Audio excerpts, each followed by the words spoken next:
Assalamualaikum Indonesia dan Malaysia. Tak semua orang berani mengambil keputusan besar dalam hidupnya. Tetapi aku sebagai seorang anak kampung berani mengambil keputusan besar untuk mencari rezeki di negara Malaysia. Inilah kisah nyata aku kerja di Malaysia pertama kali. Jadi pertama kali aku kerja ke Malaysia itu tahun 2017 bulan 7. Waktu itu aku mendapatkan gaji yang kecil.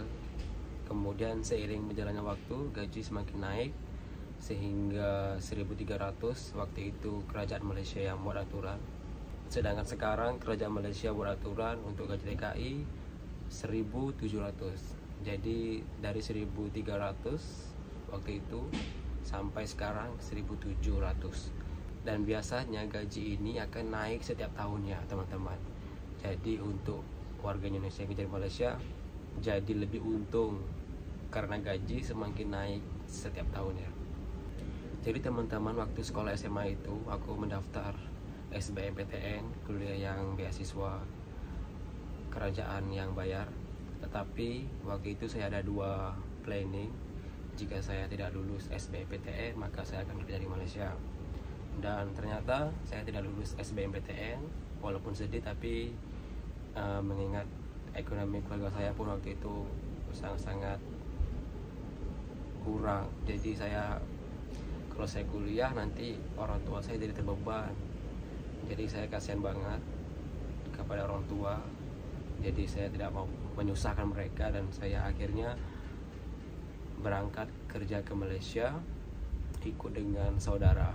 Rasa takut dan harapan saat pertama kali kerja di Malaysia itu ialah karena baru tamat SMA, kemudian terus merantau jauh dari keluarga. Jadi rasanya itu kayak gimana gitu, kayak ikhlas aja, ridho aja, jalani aja, tidak ada yang kayak gimana histeris segala macam, nggak ada.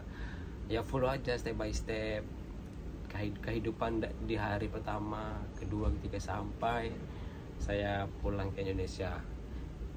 Harapannya waktu itu saya dapat kumpulkan uang untuk beli ladang, untuk bantu orang tua sudah pasti, karena kewajiban saya sebagai seorang anak laki-laki kan. Bantu-bantu keluarga dan juga beli keperluan saya sendiri juga.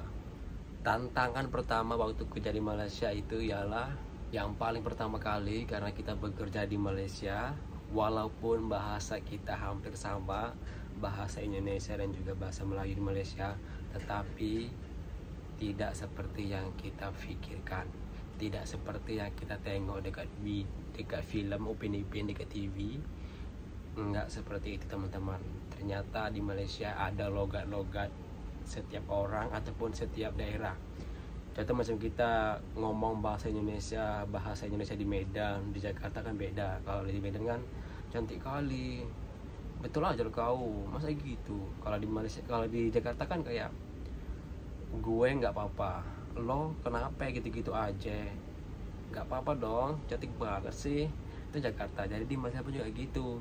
Dia orang ada logat di KL, bahasa Melayu logat di Kelantan, Terengganu, Kedah, Johor, di Sarawak, Sabah dan lain-lainnya. Mereka juga ada bahasa, ada logat sendiri. Jadi cara ngomong mereka pun berbeza-beza. Dan bahkan mereka juga ada bahasa daerah. Saya sangat-sangat terkejut karena yang kita ketahui di Indonesia banyak banget beribu-ribu bahasa dan daerah suku bangsa. Tetapi di Malaysia pun juga ada bangsa-bangsa, suku-suku daerah, bahasa-bahasa daerah dan tradisi-tradisi daerah juga. Kalau pikiran di Malaysia hanya ada bahasa Malaysia aja gitu, rupanya enggak. Di Malaysia ada bahasa-bahasa daerah, terutama karena orang kerja dekat Semenanjung, dekat dengan KL juga, yaitu di Selangor Puchong.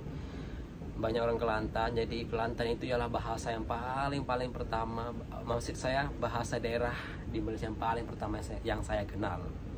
Kemudian kedua, mereka kaget dengan kebudayaan dan sistem kerja di sana. Jadi di Malaysia ini sistem kerja itu sangat-sangat ada aturan yang harus dipatuhi. Kita tidak boleh melanggar hukum tersebut, peraturan tersebut, karena polisi di Malaysia dia akan ronda-ronda. Walaupun waktu mereka jadi kedai, dia akan datang ke kedai-kedai meronda. Dia akan cek termasuk sijil, surat-surat kedai kita. Bahkan kita kalau menjual minyak makan dan pun harus ada izin.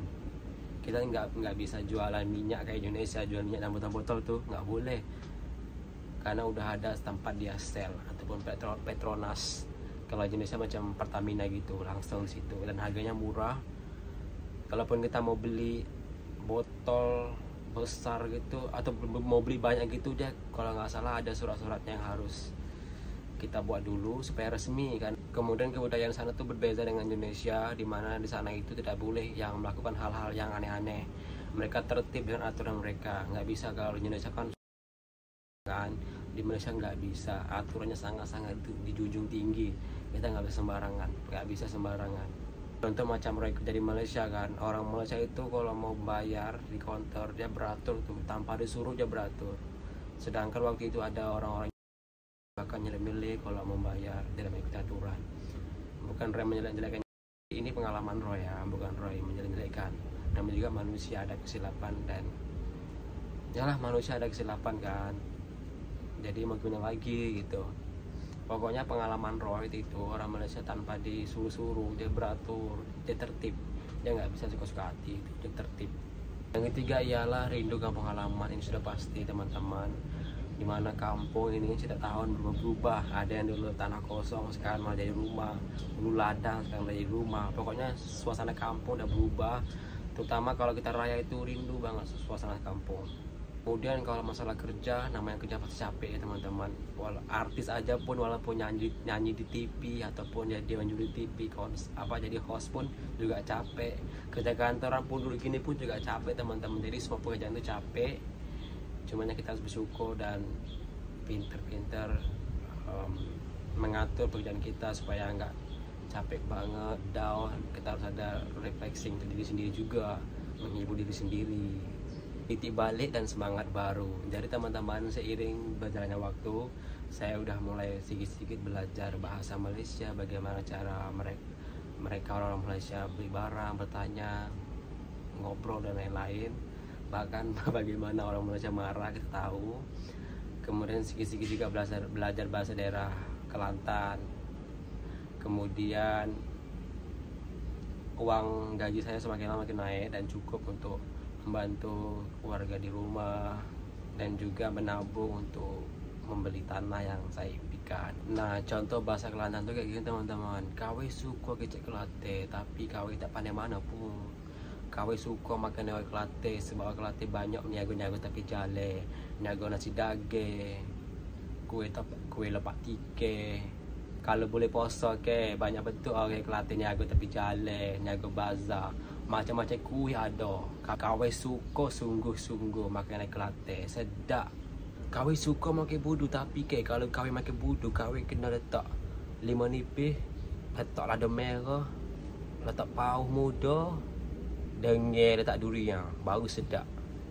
Oke, jadi pesan Roy untuk TKI yang ada di Malaysia dan TKI dimanapun berada, kerja di luar negeri itu bukanlah hal yang mudah. Tetapi kalau kita kuat, jujur dan rajin, insya Allah rezeki itu ada. Dan jangan lupa bekerja sambil berdoa, dan jangan lupa juga niat kita bekerja itu untuk membahagiakan keluarga dan juga mengumpulkan uang untuk impian kita. Oke teman-teman, itulah kisah nyataku. Semoga menjadi pelajaran untuk kita semua, dan semoga jadi semangat juga untuk diri saya dan kalian semua yang mau bekerja ataupun yang sedang bekerja di Malaysia. Jangan lupa subscribe, like, comment, dan share supaya saya lebih semangat lagi buat video seputar pengalaman saya kerja di Malaysia. Assalamualaikum Indonesia Malaysia. Bye.